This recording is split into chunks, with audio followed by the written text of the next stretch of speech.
ರಾಮಲಲ್ಲಾ ಮೂರ್ತಿಯ ಉದ್ಘಾಟನೆಗೆ ಕ್ಷಣಗಣನೆ ಶುರುವಾಗಿದೆ. ಇದರ ನಡುವಲ್ಲೇ ವಿಗ್ರಹ ಅಂತಿಮ ಆಗಿದೆ. ರಾಮ ಮಂದಿರಕ್ಕಾಗಿ ಮೈಸೂರು ಶಿಲ್ಪಿಯ ವಿಗ್ರಹ ಅಂತಿಮವಾಗಿದೆ.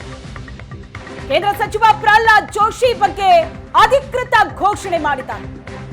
ಶಿಲ್ಪಿ ಅರುಣ್ ಯೋಗಿರಾಜ್ ಕೆತ್ತಿದ್ದಂತಹ ರಾಮನ ವಿಗ್ರಹವೇ ಫೈನಲ್ ಆಗಿದೆ. ಈ ಬಗ್ಗೆ ಕೇಂದ್ರ ಸಚಿವ ಪ್ರಹ್ಲಾದ್ ಜೋಶಿ ಅಧಿಕೃತ ಘೋಷಣೆಯನ್ನ ಮಾಡಿದ್ದಾರೆ. ರಾಮ ಮಂದಿರಕ್ಕೆ ಮೈಸೂರು ಶಿಲ್ಪಿಯ ವಿಗ್ರಹ ಅಂತಿಮವಾಗಿದೆ.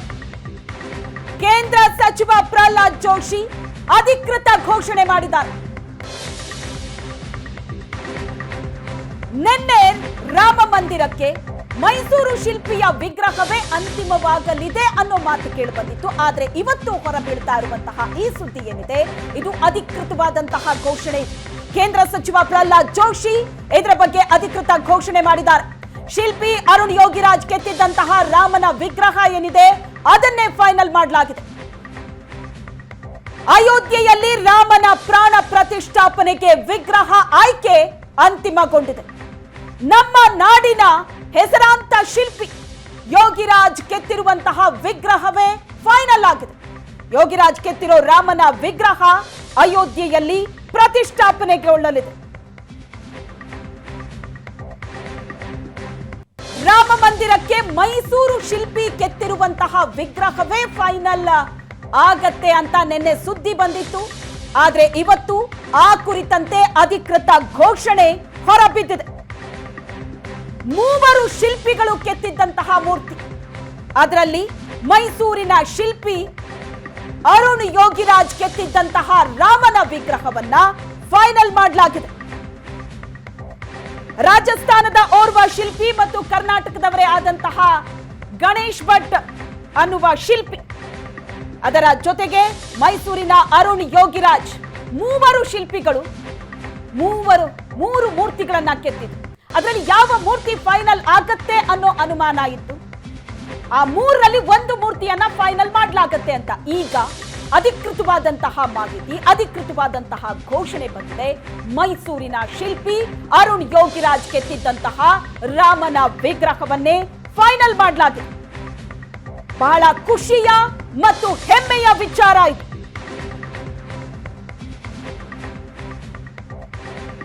ಈ ಬಗ್ಗೆ ಹೆಚ್ಚಿನ ಡೀಟೇಲ್ಸ್ ಅನ್ನ ಕೊಡ್ತಾರೆ ನಮ್ಮ ಹಿರಿಯ ಪ್ರತಿನಿಧಿ ಪ್ರಶಾಂತ್ ನಾಥ್ ಸಂಪರ್ಕದಲ್ಲಿದ್ದಾರೆ. ಪ್ರಶಾಂತ್, ಮೂವರು ಶಿಲ್ಪಿಗಳು ರಾಮನ ವಿಗ್ರಹವನ್ನ ಕೆತ್ತನೆ ಮಾಡಿದ್ರು. ಆ ಮೂರು ಶಿಲ್ಪಗಳಲ್ಲಿ ಒಂದನ್ನ ಫೈನಲ್ ಮಾಡಲಾಗತ್ತೆ ಅಂತ ಬಹಳ ಹೆಮ್ಮೆ ಮತ್ತು ಖುಷಿಯ ವಿಚಾರ. ಮೈಸೂರಿನ ಶಿಲ್ಪಿ ಅರುಣ್ ಯೋಗಿರಾಜ್ ಅವರು ಕೆತ್ತಿದ್ದ ರಾಮನ ವಿಗ್ರಹ ಫೈನಲ್ ಆಗಿರೋದು ಬಹಳ ಪ್ರೌಡ್ ಮೂಮೆಂಟ್ ಇದು. ಶ್ವೇತಾ, ನಿಶ್ಚಿತವಾಗಿ ಒಂದು ಕರ್ನಾಟಕಕ್ಕೆ ಹೆಮ್ಮೆ ತರ್ತಕ್ಕಂಥ ವಿಚಾರ. ಅರುಣ್ ಯೋಗಿರಾಜ್ ಅವರು ಕೆತ್ತಿರ್ತಕ್ಕಂಥ ರಾಮ್ ಲಲ್ಲಾನ ಮೂರ್ತಿ ಏನಿದೆ, ರಾಮ್ ಲಲ್ಲಾ ಅಂದ್ರೆ ಬಾಲರಾಮ ಅಂತ ಕರೆಯಲಾಗತ್ತೆ. ಆ ಬಾಲರಾಮನ ಮೂರ್ತಿ ಏನಿತ್ತು ಅದನ್ನ ಅಂತಿಮವಾಗಿ ಗರ್ಭಗುಡಿಯಲ್ಲಿ ಪ್ರಾಣ ಪ್ರತಿಷ್ಠಾಪನೆ ಮಾಡ್ಲಿಕ್ಕೆ ಆಯ್ಕೆ ಮಾಡಲಾಗಿದೆ. ಮೂರು ವಿಕಲ್ಪಗಳ ಸಹಿತವಾಗಿ ಮೂರು ಮೂರ್ತಿಗಳನ್ನ ಕೆತ್ತಿಸಲಾಗಿತ್ತು. ನೀವು ಆಗ್ಲೇ ಹೇಳದಂತೆ ಗಣೇಶ್ ಭಟ್ ಅವರ ಒಂದು ಮೂರ್ತಿಯನ್ನ ಕೆತ್ತಿದ್ರು, ರಾಜಸ್ಥಾನದ ಒಬ್ಬ ಶಿಲ್ಪಿ ಕೂಡ ಒಂದು ಮೂರ್ತಿಯನ್ನ ಕೆತ್ತಿದ್ರು. ಆದ್ರೆ ಅಂತಿಮವಾಗಿ ಅರುಣ್ ಯೋಗಿರಾಜ್ ಅವರ ಬಾಲರಾಮನ ಮೂರ್ತಿ ಏನಿದೆ, ಯಾಕಂದ್ರೆ ಅರುಣ್ ಯೋಗಿರಾಜ್ ಶಂಕರಾಚಾರ್ಯರ ಮೂರ್ತಿಯನ್ನ ಕೆತ್ತಿದ್ರು. ಸ್ವತಃ ನರೇಂದ್ರ ಮೋದಿ ಅವರನ್ನ ಭೇಟಿಯಾಗಿ ಒಂದು ಮೂರ್ತಿಯನ್ನ ಒಂದು ಕೊಡುಗೆಯಾಗಿ ಕೊಟ್ಟಿದ್ರು. ಸುಭಾಷ್ ಚಂದ್ರ ಬೋಸರ ಮೂರ್ತಿಯನ್ನ ಇಂಡಿಯಾ ಗೇಟ್ ಆವರಣದಲ್ಲಿ ಕೆತ್ತಿದ್ರು. ಈಗ ರಾಮ್ ಲಲ್ಲಾನ ಮೂರ್ತಿಯನ್ನ ಕೂಡ ಅರುಣ್ ಯೋಗಿರಾಜ್ ಅವರಿಗೆ ಕೆತ್ತಿರ್ತಕ್ಕಂಥ ಮೂರ್ತಿಯನ್ನ ಅಧಿಕೃತವಾಗಿ ಪ್ರಾಣ ಪ್ರತಿಷ್ಠಾಪನೆ ಮಾಡ್ಲಿಕ್ಕೆ ಆಯ್ಕೆ ಮಾಡಲಾಗಿದೆ. ಪ್ರಧಾನಮಂತ್ರಿ ನರೇಂದ್ರ ಮೋದಿ ಸರಿಯೂ ನದಿ ದಡದಿಂದ ಆ ಮೂರ್ತಿಯನ್ನ ತೆಗೆದುಕೊಂಡು ಬಂದು ಭವ್ಯವಾಗಿರ್ತಕ್ಕಂಥ ರಾಮ ಮಂದಿರ ಏನ್ ನಿರ್ಮಾಣ ಆಗಿದೆ ಅದರ ಗರ್ಭಗುಡಿಯಲ್ಲಿ ಅದರ ಪ್ರಾಣ ಪ್ರತಿಷ್ಠಾಪನೆಯನ್ನ ನೆರವೇರಿಸಲಿದ್ದಾರೆ. ಶ್ವೇತಾ, ಓಕೆ, ಇನ್ನು ಮತ್ತೊಂದು ಬಹಳ ಮಹತ್ವದ ವಿಚಾರ ಅಂತ ಅಂದ್ರೆ ಆ ಮೂರ್ತಿ ಕೆತ್ತನೆಗೆ ಬಳಸಲಾಗಿರುವಂತಹ ಕಲ್ಲು, ಅದು ಕೂಡ ಮೈಸೂರಿನ HD ಕೋಟೆಯಲ್ಲಿ ಸಿಕ್ಕಂತಹ ಕೃಷ್ಣ ಶಿಲೆ. ಆ ಶಿಲೆಯನ್ನ ಬಳಕೆ ಮಾಡಿಯೇ ಮೈಸೂರಿನ ಶಿಲ್ಪಿಯೇ ಕೆತ್ತಿದ್ದಂತಹ ಮೂರ್ತಿಯೇ ಫೈನಲ್ ಆಗಿದೆ. ಈ ಕೃಷ್ಣ ಶಿಲೆಯನ್ನ ಮೊದಲೇ ಒಯ್ಲಾಗಿತ್ತು, ನಂತರ ಕಾರ್ಕಳದಿಂದ ಕೂಡ ಕೆಲ ಕಲ್ಲುಗಳನ್ನ ಒಯ್ಲಾಗಿತ್ತು.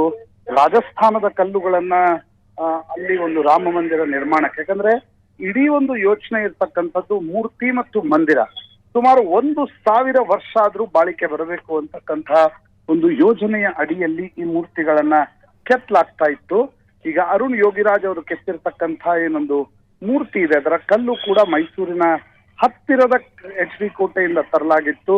ಆ ಒಂದು ಮೂರ್ತಿ ಕನ್ನಡಿಗರಿಗೂ ಕೂಡ ಹೆಮ್ಮೆ ತರ್ತಕ್ಕಂಥ ವಿಚಾರ.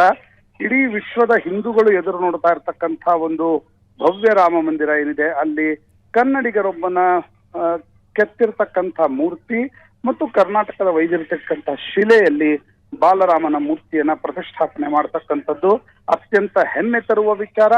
ಮತ್ತು ಸುಮಾರು 1,000 ವರ್ಷಗಳವರೆಗೆ ಭಾರತದ ಅಂದ್ರೆ 1,000ಕ್ಕೂ ಹೆಚ್ಚು ವರ್ಷಗಳವರೆಗೆ ಆ ಮೂರ್ತಿ ಮತ್ತು ಮಂದಿರ ಭಾರತದಲ್ಲಿ ಒಂದು ಅಧ್ಯಾತ್ಮದ ಶ್ರದ್ಧೆಯ ಕೇಂದ್ರವಾಗಿರುತ್ತೆ ಅಂತಕ್ಕಂಥದ್ದನ್ನ ಕೂಡ ಗಣನೆಗೆ ತೆಗೆದುಕೊಳ್ಬೇಕಾಗತ್ತೆ. ಶ್ವೇತಾ, ಎಸ್, ಏನು ಈ ಬಾಲರಾಮನ ಮೂರ್ತಿ ಕೆತ್ತನೆ ಅನ್ನೋದು ಕೂಡ ಬಹಳ ದೊಡ್ಡ ಸವಾಲು ಇದು ಶಿಲ್ಪಿಗಳಿಗೆ. ಯಾಕಂದ್ರೆ ನಾವು ಕೃಷ್ಣನ ವಿಚಾರ ತೆಗೆದುಕೊಳ್ಳೋದಾದ್ರೆ ಬಾಲಕೃಷ್ಣ, ಆತನ ಲೀಲೆ ನಮ್ಮ ಕಣ್ಮುಂದೆ ಇದೆ.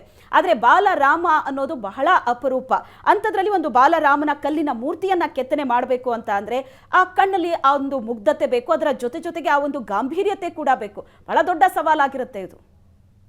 ನಿಶ್ಚಿತವಾಗಿ ಅರುಣ್ ಯೋಗಿರಾಜ್ ಆ ತರಹದ ಅನುಭವವೂ ಇದೆ. ಸಾಕಷ್ಟು ಮೂರ್ತಿಗಳನ್ನ ಕೆತ್ತಿರ್ತಕ್ಕಂಥ ಒಂದು ಶ್ರೇಯಸ್ಸು ಕೂಡ ಅರುಣ್ ಯೋಗಿರಾಜ್ಗಿದೆ. ಆ ಕಾರಣ ಇದು ಬಾಲರಾಮ 1947ರಲ್ಲಿ ಏನ್ ರಾತ್ರೋರಾತ್ರಿ ಮೂರ್ತಿಗಳು ಪ್ರಕಟವಾದವು, ಅದು ಬಾಲರಾಮನ ಮೂರ್ತಿ ಇತ್ತು. ಆ ಕಾರಣದಿಂದ ಕೂಡ ಈಗ ಹೊಸದಾಗಿ ಬಾಲರಾಮನ ಮೂರ್ತಿಯನ್ನ ಪ್ರತಿಷ್ಠಾಪಿಸಲಾಗ್ತಾ ಇದೆ.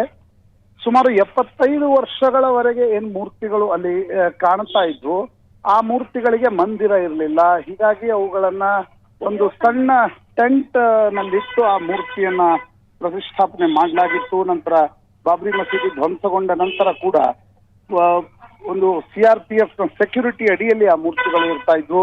ಈಗ ಆ ಮೂರ್ತಿಗಳನ್ನ ಕೂಡಿಸದೆ ಹೊಸ ಮೂರ್ತಿಗಳನ್ನ ಕೆತ್ತಲು ಹೇಳಲಾಗಿತ್ತು. ಸುಮಾರು 3 ವಿಕಲ್ಪಗಳನ್ನ ಕೊಡಲಾಗಿತ್ತು. 3ರಲ್ಲಿ ಅಂತಿಮವಾಗಿ ಅರುಣ್ ಯೋಗಿರಾಜ್ ಅವರ ಮೂರ್ತಿಯೇ ಪ್ರತಿಷ್ಠಾಪನೆಗೆ ಸಿದ್ಧವಾಗಿದೆ ಮತ್ತು ಯೋಗ್ಯವಾಗಿದೆ ಅನ್ನೋದನ್ನ ರಾಮ ಮಂದಿರ ತೀರ್ಥ ಟ್ರಸ್ಟ್ ಏನಿದೆ ಅದು ನಿರ್ಧರಿಸಿದೆ.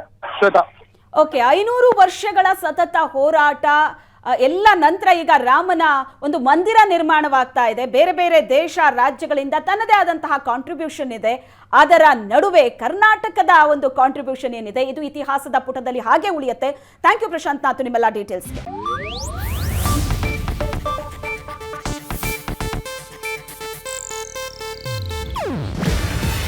ಇದು ಏಷ್ಯಾನೆಟ್ ನ್ಯೂಸ್ ನೆಟ್ವರ್ಕ್ ಪ್ರಸ್ತುತಿ. ನೀವು ನೋಡ್ತಿದ್ದೀರಾ ಏಷ್ಯಾನೆಟ್ ಸುವರ್ಣ ನ್ಯೂಸ್.